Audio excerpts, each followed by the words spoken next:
everybody. Thank you for tuning in to Portia Takes on the Black Belt, the number 2 episode. Hey, we're on the 2nd episode. Tonight's show is very funny and enlightening and also encouraging for those individuals who have kids, who have grandkids, nieces and nephews. Please watch this show. It gives you some insight on the young person perspective on achieving things in life and also moving forward. We have Jeremy Lipscomb from Greensboro, Alabama. He actually graduated this Thursday from Robert Lucky Field at 6 o'clock this Thursday afternoon. And you also have Shaquita Burrell, who graduates in December from Shelton State. She's a native of Uniontown, Alabama. And then at the end, we have a Falcon Scholar from Harvard University who infiltrated in this area that's telling her side of how much she loved this great place. And her name is Paris Singleton. I'm so happy that you guys tuned in. Thank you for watching and enjoy, especially this view behind me. Bye-bye. Here with Jeremy Lipscomb. Jeremy is a Bill and Melinda Gates Foundation Scholar. How did that fit? When you got that letter, Jeremy, tell me what happened. I actually walked down to the mailbox. I received the letter. Came back up. I started running in the shower. Yeah. You started running the shower. Who was the first person that you saw when you got the letter saying that you had received that scholarship? My brother. Okay. And he actually tackled me. Oh, was he tackled you in joy? Yeah. All right. So tell the people about what that scholarship means. What does that scholarship mean? Well, the Bill and Melinda Gates Scholarship is basically a full ride to any 4-year institution in the United States that I choose to go to. And it pays for all my education up until my doctoral degree. Oh, wow. So what do you plan to do? So you leave in Greensboro, you graduate next Thursday. Yes. All right. So when you graduate from Robert Lucky Field, what do you do after that? I am going to work during the summer, hopefully, and then enroll in college at Alabama Agriculture and Mechanical University. Oh, you're going to A&M. All right, HBCU one time. Yep. Okay, and then what are your plans after that? Well, I was majoring in civil engineering. Then I would go on to get my master's in civil engineering. Then eventually I would get a doctorate degree. All right, so what do you want to do with that degree of civil engineering from Alabama A&M? It is my goal sometime in the future to become a county engineer or a district engineer. Wow. Okay, and so do you want to come back to the Black Belt? If the job comes. Okay. So it's all about where the money goes, which is a good thing. Now, what do you say? Now, you went through your whole entire career making honor roll, right? Yeah. What do you say to that student who didn't quite do what you did, that to try to achieve some of the things that you're going to achieve in life? The Bill and Melinda Gates Scholarship is not all about academics. Okay. You just need to have at least a 3.5 GPA. Okay. There's no set ACT score. And it's mostly based on community service. Wow. If you're involved in your community and make everything stand out in your references, you stand out. All right, so what are some of the things that you've done, like as far as community service? Well, I'm a volunteer tutor in the neighborhood. Okay. My aunt and I, we have a tutoring company. Who's your aunt? Mary Hodge. Okay. All right, Miss Hodge. Yes. All right. And over the past 4 years, well, I've been doing this since 2009. Oh, wow. But over the past 4 years, I've accumulated over 600 hours of community service. Wow. That's amazing. Oh, wow. And it's all about giving back to you. Yeah. So thinking about that aspect of that, when you're talking about, when I graduate, that is. Well, it's in my near future that when I make it, and when I make it. That's right. That's right. I will set up a scholarship exclusively for Greensboro High School graduates. Okay. Okay. And it is my vision to eventually make it where they can go to school for free. All right. Just like I can. All right. Last question. I know I told you 3, but I've been going at it. But what are some things that you would say? Now, you look in that camera, and I'm going to step out of it. I want you to look in that camera, and I want you to tell someone who's from this area that have gone on, that have done great things, that have forgotten, like, I ain't coming back to Greensboro. I can't stand Greensboro. I can't stand the Black Belt. What can you look in that camera and tell that particular person about why it is important for you to give back to your community the way you're talking about doing? My grandmother and my pastor always said that whenever you make it, never forget. If you make it, never forget where you come from. Never forget your roots. And that's one of the most important things that I've found in my life. That where you start is always your strong foundation. Because if you don't have a foundation, you can't go anywhere. So you have to remember where you started and your foundation. And Greensboro is my foundation. Wow. So much wise words from an 18-year-old kid headed to a historical black college and university. Even though you chose A&M, it's all right. It's all right. But thank you so much, Jeremy, for giving me your time and talking to the community. Portia Takes on the Black Belt with Jeremy Lipscomb. Thank you for watching. Bye-bye. 2 1 2 1 2 2 2 1 2 1 2 1 2 2 1 2 1 2 1 2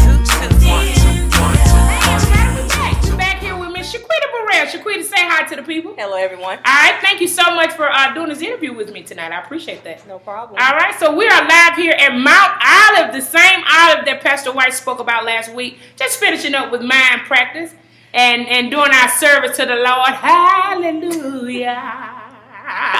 Praise I know him. that sounds amazing. You gotta praise him though. Yeah, we do gotta pray, because you definitely need to pray for these great things that you're doing, not only in the community but also academically.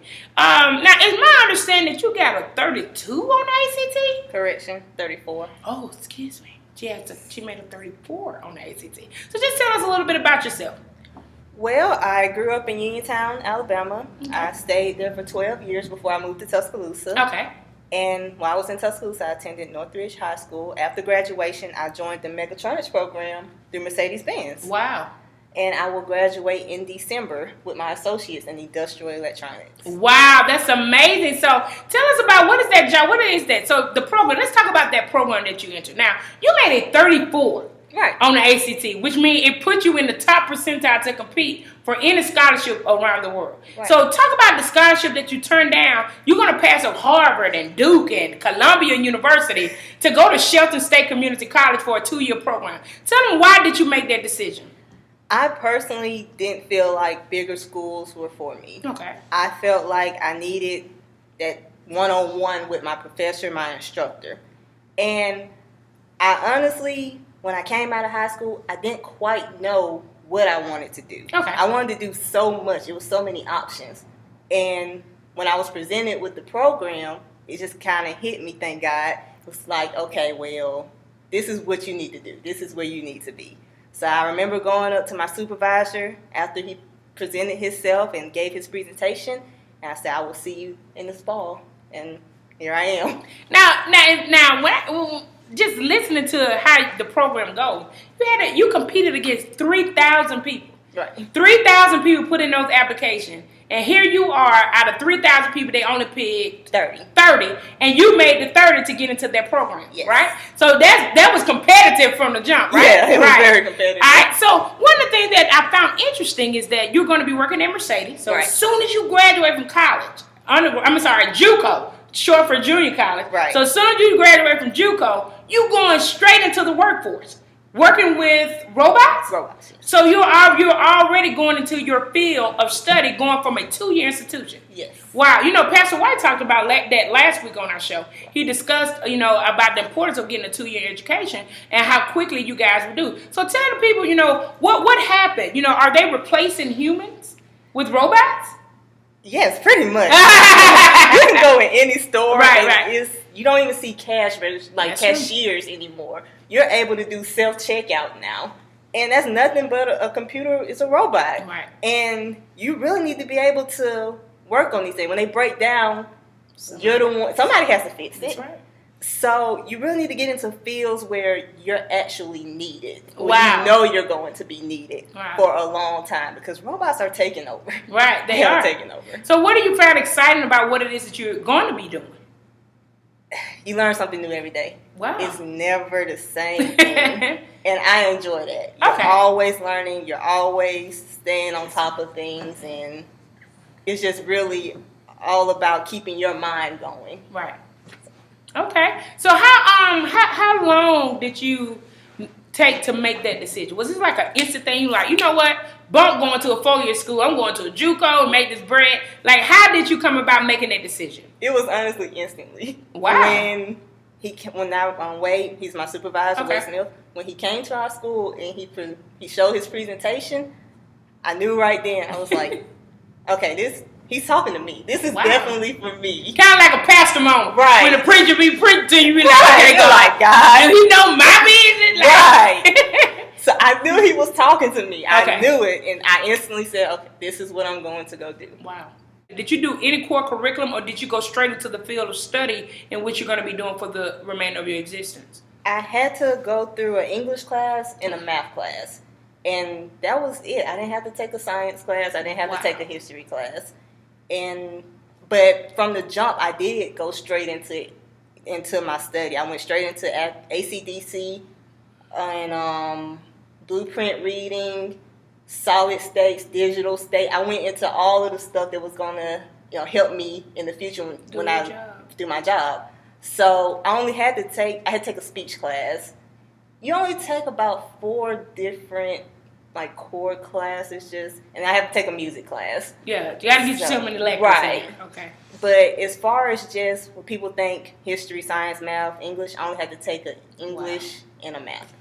That's amazing. So you're learning what you're going to be doing for the rest of your life. So basically, you didn't say this, but basically that other crap don't even matter. Basically, yeah. I mean, you can say that, Right. And knowing that, you automatically got it. You understand that computers and technology is going to take over the world. Right. What would you say to someone that's in high school right now that's not kind of sure what it is that he or she wants to do, or may have been graduating still not about to make the decision about what they're going to do?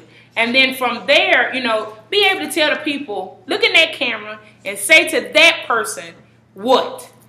I would say if you are a graduate or you're about to graduate and you are unsure of what you're going to do in life, go to a junior college, save money, take your core classes, get all your classes out of the way.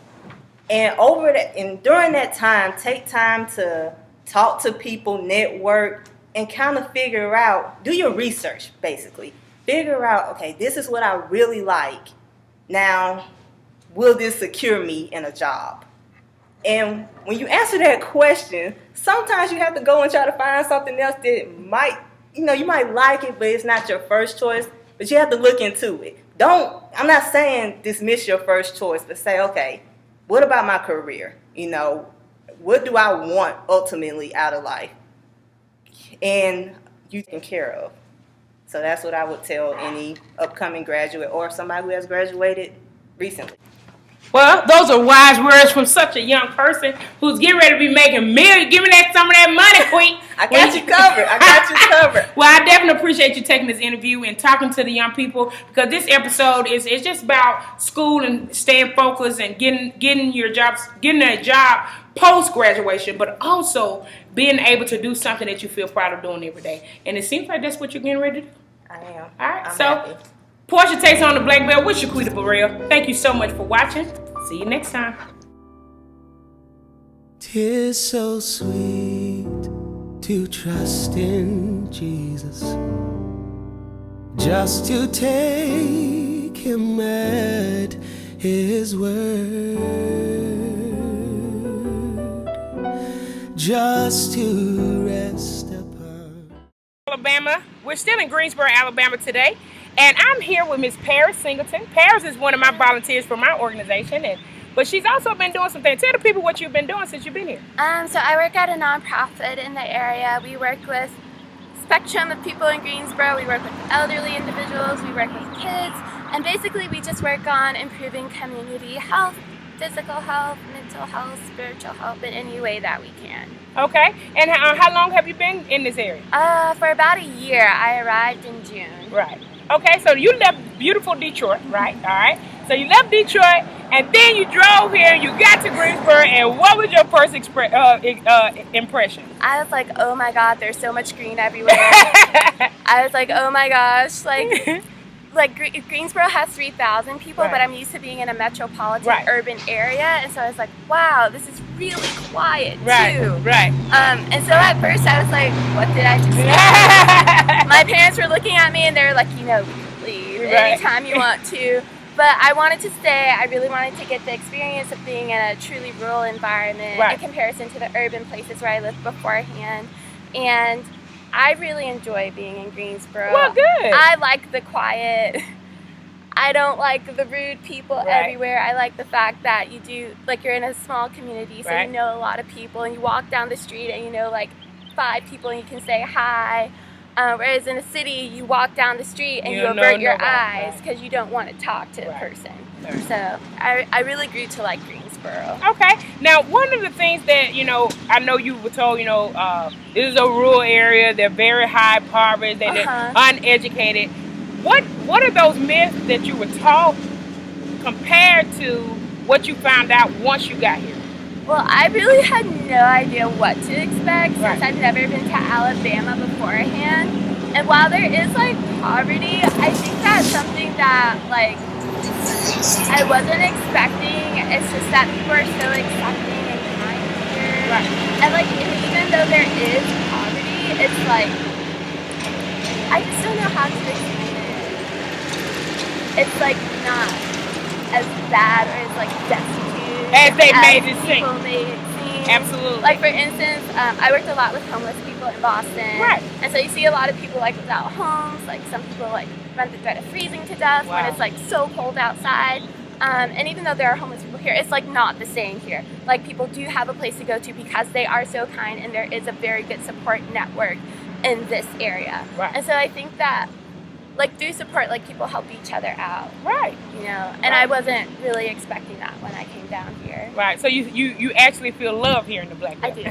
I really do. Well, I'm glad. Now, I know you touch a lot of students' lives, you know, and one of the things that I hear students is your caring spirit. But that's something that was taught, you know, growing up, and that you were able to express here, being that in the city, it may be a little rejected, but here is welcome. Yeah. I think that for me, I've always been like the sensitive kid. Okay. And so like, it matters how you're feeling, and Right. like, I'm also a psychology major. Okay. So like to me, like feelings matter. Like it affects like your performance for the day. It affects how Right. you interact with That's people. true. And so I feel like it's important, especially like teenagers have a chance to like express themselves, and like even if they don't feel like talking to me about the issue, I want us to have like a good relationship, Sure. so that like if something happens or if something really bad happens, you feel free to like open up to me, because I truly do want to help in Right. any way possible. I wouldn't have like come to Alabama Right. if I didn't want to help people like in my best capacity. Right. And so I feel like just being open, just listening. I'm also nosy too. Oh, yeah, so, me too, like, me I like too. to pry into their lives a little bit. I'm definitely but nosy. Absolutely. It's important to care about them as people, And right, rather and- than just as students. And most people call it nosy, but you get to know the person, and Yeah. from there you're able to Yeah. meet them at their needs. So another thing, you know, you're a Harvard University graduate, Yes. 3.7 GPA from Harvard University. I'll never forget your resume when I saw it when you signed up to be a volunteer. And one of the things that you could have went anywhere, Paris. You could have worked for the biggest pharmaceutical company in the world, but you chose to come to the Black Belt of Alabama. Yeah, I really, as a kid in Detroit, like I felt like I wasn't capable of doing a lot of things. Right. Just because like I didn't have the same opportunities that other kids did. And so when I came down here, like one of my goals was to make kids feel like they are able to do things. Right. Because I feel like you just don't know sometimes unless you like put yourself out there and unless you try it. So like that was important for me. And I feel like I just want to touch people's lives differently in the way that I would working with a corporation. Wow. Because like I thought about like going into consulting or Right. finance or something like that. And first of all, you need to have a pretty like strict cutthroat personality. In And business. I am not that type of person. I'm just like, you're way too competitive for me. I don't like that type of spirit. I don't agree with some of the ethics of Right. big business. They value money over a lot of things. And so like I had a friend of a friend who like, I heard that they were like in a consulting agency, and then that agency basically was like, how are we going to market cigarettes towards children? And I don't agree with stuff like that. Wow. And I don't want to be in a position where I'm in an organization with values that I don't agree with. I think it's important giving back to different communities. I think that it is important like putting your effort in and like just trying to support each other so that we can be like, we can reach our full potential. Right. And so that's the reason why I wanted to come down here and take this opportunity. I really felt that I would be able to do this with this opportunity in comparison to going into finance. Or- Right. Also, I just Being think here in it's the Black much Belt, more working boring. with students similar to the ones you're with going to hear at the me, beginning. yeah. I hope you guys enjoyed the show. Again, give me your feedback, your comments, both positive and negative. I still haven't changed my hair. I know some of you didn't like it, but hey, it is what it is. And I bought it in the Black Belt. All right then, guys. Thank you so much for watching tonight, and I hope you enjoy the show. Oh, yeah. See you soon.